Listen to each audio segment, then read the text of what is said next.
Assalamualaikum warahmatullahi wabarakatuh. Kali ini kelas kimia SMA akan menjelaskan tentang senyawa hidrokarbon. Kita akan fokus ke subtema kita, yaitu alkana.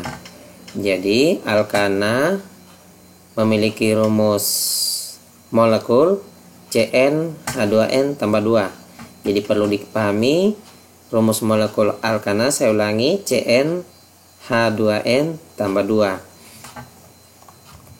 Kita lanjut ke materi. Ada beberapa hal dasar yang perlu kita ketahui untuk lebih lanjut kita membahas alkana ini. Yang pertama, alkana itu adalah rantai jenuh. Jadi alkana adalah hidrokarbon yang memiliki rantai jenuh.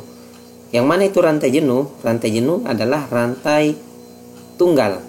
Jadi rantai jenuh itu adalah rantai tunggal, ikatannya tunggal. Kita pakai contoh, lihat ada di bangun ini maksudnya tunggal, ini tunggal, ini yang disebut rantai jenuh. Dan ini adalah contoh rumus bangun dari alkana. Jadi kalau kita lihat ini, apa ini? Oh, ini rumus bangun dari alkana.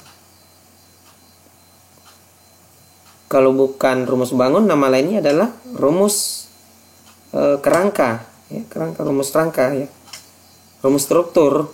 Nah ini. Selanjutnya ada lagi yang namanya rumus molekul. Rumus molekul ini rumus molekul. Ya kalau misalnya ini C-nya ada berapa ini? 1, 2, 3, 4, 5, 6. Berarti C6. Nah, C disingkat jadi 6. Hanya ada berapa? Ya kalau 6 ya ingat saja tadi rumusnya H2N tambah 2. Kalau N-nya sama dengan 6 berarti 2 kali 6 12 tambah 2 14. Berarti sini hanya pasti ada 14. Kita buktikan apakah terbukti ini C6H14 dari rumus tadi. CnH2n tambah 2. 3 tambah 1, ini atom H jumlah ya. 3 atom H-nya tambah 1. 4 tambah 2 6 tambah 3 9 tambah 2 11 tambah 3 14. Berarti C6H14. Ini rumus molekul namanya. Selanjutnya sebenarnya penulisan rumus struktur atau rumus bangun itu adalah begini sebenarnya. Ini yang paling benar. Penulisan ini adalah untuk menyingkat nanti ini. Kita singkat dia. Jadi atom C yang ini mengikat 1, 2, 3 atom H. Jadi disingkat H3. C ini mengikat 2 atom H. Nih. C ini mengikat 3 atom H. Jumlah atom H ini tidak boleh sembarang. Atom C aturannya tangannya selalu 4. 1, 2, 3, 4. Kalau kita tulis ini CH4, berarti nanti atom C-nya ini punya 5 tangan. Lebih dong. Tidak bisa. C itu harus selalu 4 tangannya. C ini selalu 4 tangan. C ini 1, 2, 3, 4. Ini tangan bersama namanya. C tangan bersama dari C yang ini sama C yang ini. Itulah yang dikatakan ikatan kovalen. Ikatan yang terbentuk karena ada pemakaian bersama elektron. Ibarat saya punya tanah. Situ pintar gali sumur. Jadi situ gali sumur di tanah saya. Sumur itu kita pakai berdua. Milik saya, milik kamu juga. Sama ini. Saya punya 1 titik elektron. Kamu punya 1 titik elektron. Sumbangin. Buat tangan. Nah ini. Jadi 1 tangan. Tangan ini punya C yang ini. Punya juga C yang ini. Inilah yang dikatakan ikatan kovalen. Deret homolog alkana. Jadi alkana punya deret ya. Kalau N-nya sama dengan 1, pakai rumus CnH2n tambah 2, berarti hanya ini 2 kali 1 tambah 2. 2 kali 1, dari sini N-nya 2 tambah 2, 4. Jadi rumusnya CH4. Begitupun berlaku untuk seterusnya sampai C10. Lalu untuk namanya ini, alkana ciri khasnya namanya akhirannya ana. Jadi semua ini akhiran ana. Ini keluarga ana semua ini. Sebenarnya ini kalau dia 1 namanya met, 2 et, 3 prop, Karena dia alkana berarti metana, etana, propana, butana, pentana, heksana, dan seterusnya. Untuk titik didih, ini berbicara sifat fisika, nanti sebentar kita bahas lebih lanjut. Tapi kita lihat saja kecenderungan dari tabel ini. Titik didihnya negatif, tiba-tiba naik, dan seterusnya. Ini menunjukkan apa? Ternyata semakin banyak jumlah C-nya, semakin banyak jumlah C, semakin tinggi titik didihnya. Semakin banyak jumlah C, semakin besar masanya. Semakin banyak makanannya, semakin gemuk dia. Semakin gemuk, masanya besar.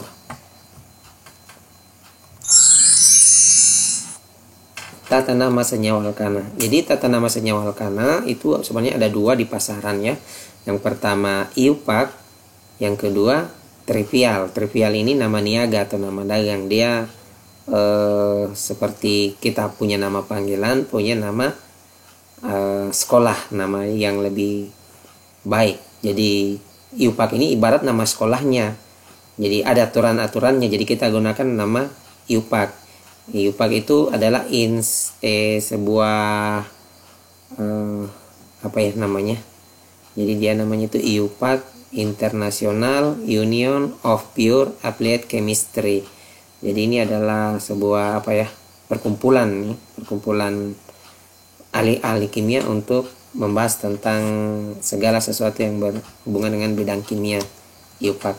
Kita kembali ke tata nama. Ada yang pertama. Yang pertama, alkana rantai lurus, tidak bercabang. Kalau lurus berarti nanti akan ada lawannya kan? Kalau kita bicara lurus berarti sebentar ada lawannya yang bercabang ya.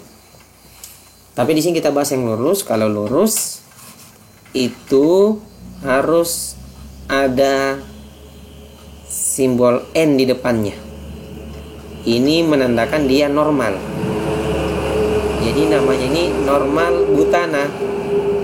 Kenapa normal butana? 1, 2, 3, 4. Jadi 4 itu butana. Ingat 1 metana, etana, propana, butana. C4 butana. Karena dia rantainya lurus, pasangkan normal di depannya. C3 1, 2, 3. Metana, etana, propana. Nah, tuh. Propana pasangkan normal di depannya karena ini atom C-nya lurus ya. Selanjutnya rantai karbon terpanjang ditentukan sebagai rantai induk.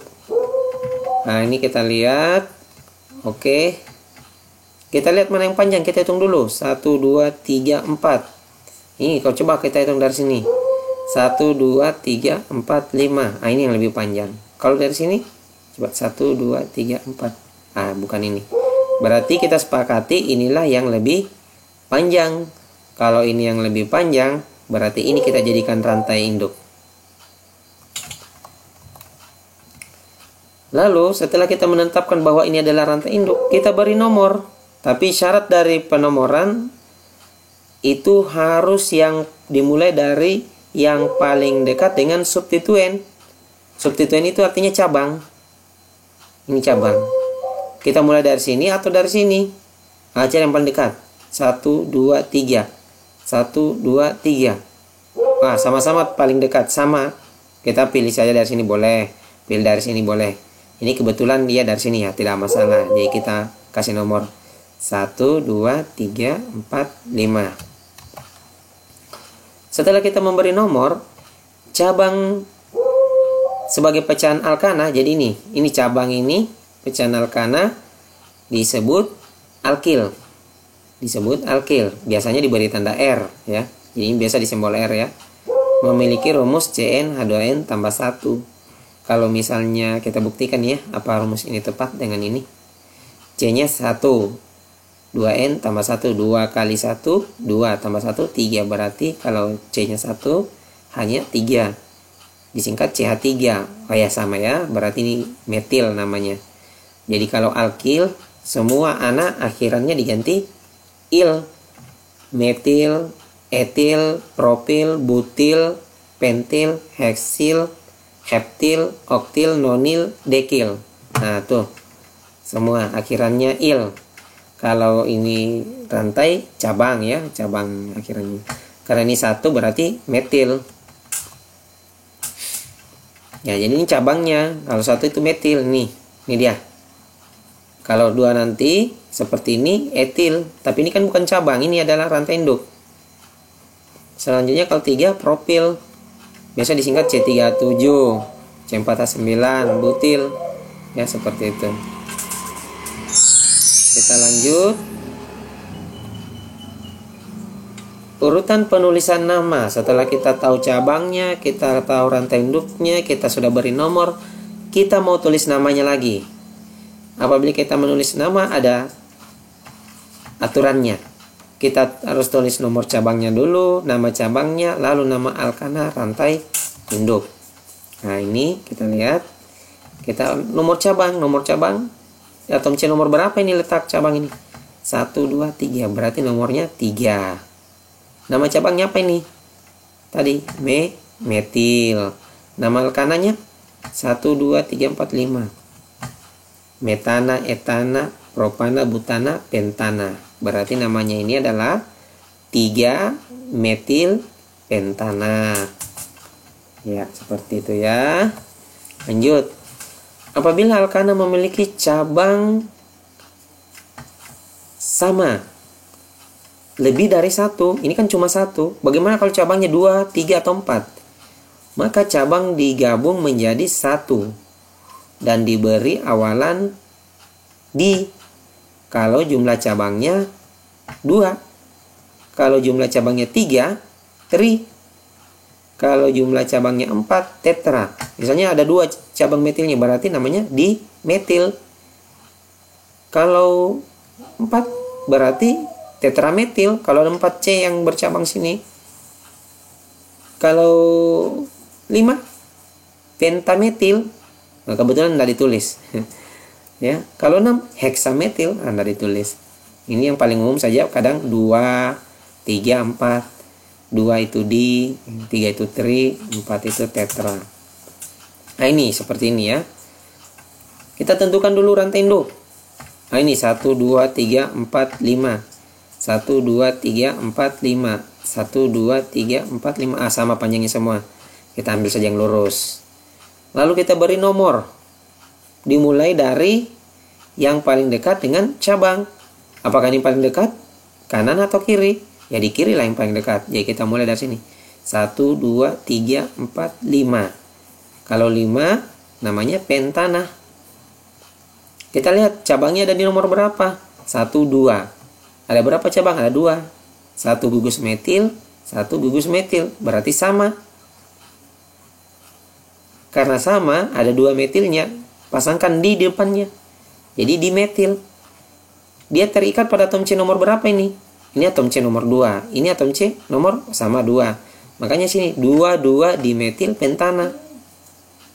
Jangan disebut 2,2, tapi sebut 2 dimetil pentana. Komanya tidak perlu disebut. Jika alkana memiliki cabang yang berbeda, penulisan nama diurutkan berdasarkan abjad. Nah, misalnya ada metil, ada etil, ada propil. Ketiganya terdapat dalam satu rumus kerangka. Mana duluan yang disebut? Berdasarkan abjad. Metil, etil, propil. Mana yang duluan? Huruf depannya. M, E, atau P? Ya, kalau ada etil, etil dulu karena huruf E. Berdasarkan abjad. Setelah itu menyusul metil, baru propil. Nah, kita lihat ini. Ini kebetulan ini alkil halida, ini halogen. Halogen ini golongan 7A ya. FClBrIAt. FClBr. Fluor, klor, brom. Jadi brom ya. Ini brom. Kalau brom ini, halogen ini jadi cabang, maka ditambah O di belakangnya jadi bromo. Seperti ini. Sekarang kita lihat ada 2 cabang. Mana duluan? Ini metil atau brom? Huruf B atau M? B. Nah, makanya bromo dulu yang disebut, baru metil. Mana yang paling dekat dengan cabang? Kiri ini atau kanan? Ya di kiri, ini paling dekat dengan brom. C metil ya. 1, 2. Berarti metil atom C nomor 2. Habis itu 3. Oh, Br atom C nomor 3. Ya, saya rasa sudah paham dari 3 contoh soal ini. Nah, sekarang latihannya silakan buat rumus bangun dari 2 metil 3 etil butana. Kalau ada rumus bangunnya. Kalau tidak ada, jangan dipaksakan. Kita lepas dari tata nama alkana, sekarang kita masuk di isomer. Sebelumnya kita harus tahu pengertiannya. Apa itu isomer? Isomer adalah satu kondisi di mana rumus molekulnya ini sama, tetapi ternyata memiliki rumus struktur atau rumus bangun yang berbeda. Jadi rumus molekulnya sama, tetapi rumus strukturnya berbeda. Nah, itu isomer. Iso artinya sama, mer itu bangun ya, bangun atau apa namanya, seperti ubin. Ya, seperti itu. Jadi bangun yang sama, pembentuk ya, pembentuk yang sama, isomer. Jadi kita lihat contoh soalnya. Cari isomer yang mungkin dari butana C4H10. Untuk alkana yang kalau dia C1, C2, C3 itu tidak ada isomernya. Yang ada C4 ke atas. Jadi C1, C2, C3 tidak ada isomernya. Yang ada hanya C4 ke atas. Kalau tidak percaya, nanti buktikan sendiri. Cari isomer yang mungkin dari butana. Nah, ini butana 1, 2, 3, 4. Jadi normal. Kenapa normal? Karena rantainya lurus. Kita coba lagi bikin bangun yang lain. Coba CH3 ini dipindahkan ke sebelah sini, tengah. Nah, jadilah ini. Mau ke atas, mau ke bawah sama. Jangan terkecoh posisinya ini. Yang penting nama. Kalau namanya sama berarti bukan isomer. Kalau namanya sama berarti bukan isomer. Jadi silakan lihat, hitung jumlah C dan H-nya. Kalau tepat, C-nya harus 4, H-nya harus 10 di sini pas. Terus namanya berbeda, berarti itu isomer. Ini normal butana, ini 2 metil propana, 1, 2, 3 propana. Sama-sama rumus bangunnya C4H10. Jadi butana ternyata cuma 2 isomernya. Kalau bikin 3 sudah tidak bisa ya, biar ini pindah di sini tidak bisa, tetap sama 2 metil propan. Nah, itu yang saya maksud. Nah, untuk latihannya silakan cari isomer dari C7H16. Tentukan berapa jumlah isomernya. C7H16.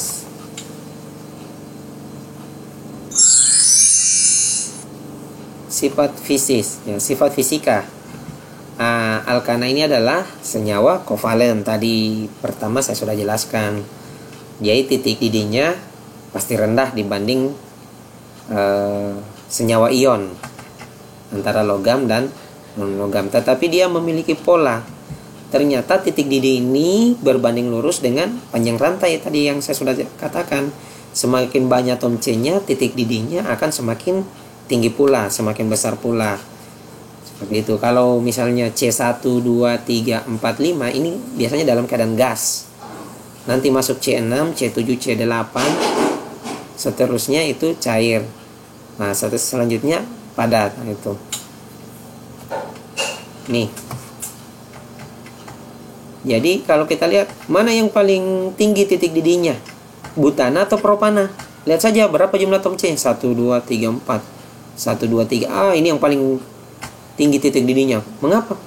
C-nya ada 4. Nah, tuh. Ini cuma 3. Nah, seperti itu. Titik didih berbanding lurus juga dengan banyaknya cabang. Sama-sama 1, 2, 3, 4, 5, 6. 1, 2, 3, 4, 5, 6. Sama-sama C6 H14. Sama jumlah C-nya, sama jumlah H-nya. Kira-kira mana yang lebih tinggi titik didihnya? Berbanding lurus dengan banyaknya cabang. Nah, untuk melihat ini mana yang paling banyak cabangnya? Tentulah ini yang nomor 2. Berarti ini yang paling tinggi titik didihnya dibanding ini. Seperti itu. Lanjut. Sifat kimia alkana. Kalau berbicara sifat kimia berarti namanya kereaktifan sama reaksi. Intinya reaksi dia. Jadi alkana dan alkana rantai tertutup ini ternyata dia tidak reaktif. Ya, dia cukup stabil.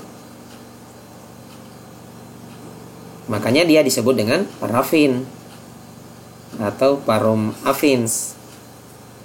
Itu artinya afinitas kecil sekali. Kalau besar afinitasnya berarti reaktif dia. Ini kecil afinitasnya. Jadi alkana dapat juga bereaksi dengan halogen. Halogen itu golongan 7A. Yang tadi saya katakan FCl-BrIAT. Nama reaksi alkana dengan halogen adalah halogenisasi. Halogenasi. Jadi alkana dengan halogen namanya halogenasi. Hasil reaksinya alkil halida. Alkana dan halogen, alkil halida. Nah, ini contohnya. Metana ditambah gas klor akan menghasilkan metil klorida. Alkilnya adalah metil, halidanya adalah klorida. Klor tambah ida, klorida. Kalau sini Br berarti brom tambah ida, bromida. Kalau F, fluor, fluor tambah ida, fluorida. I, iot, iot tambah ida, iodida. Nah, itu. Jadi alkil halida, ya. Alkana dapat dibakar sempurna menghasilkan CO2 dan semua reaksi pembakaran sempurna selalu menghasilkan CO2 dan H2O. Apapun itu, apabila dikatakan pembakaran sempurna selalu menghasilkan CO2 dan H2O.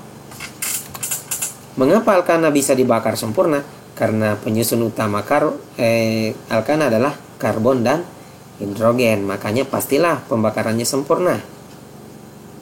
CO2 dan H2O. Ada juga pembakaran tidak sempurna. Kalau pembakaran tidak sempurna itu biasa menghasilkan C. C ini norit. Norit ini arang. Arang yang biasa kayu bakar, dibakar. Ada yang sempurna, yang tidak sempurna. Yang tidak sempurnanya adalah arang. Ya, seperti itu. Kegunaan alkana, ya. Alkana itu lebih banyak digunakan pada atom-atom C yang kecil, rantai sedikit, ya. Jadi misalnya sih metana. Metana ini adalah bahan bakar industri. Ya, ini sangat mudah meledak dia karena sangat rendah titik didihnya, ya. Apa kepanjangan LNG, ya. Liquid natural gases. Ini metana, ya. Liquid natural gases, ya. Selanjutnya ada LPG, LPG, ya. Liquid propan gas. Nah, ini yang dipakai di rumah. Orang bilang LPG. Nah, ini sebenarnya tulisan LPG, tapi dikasih plesetan saja LPG. Jadi dia sebenarnya gasnya propana.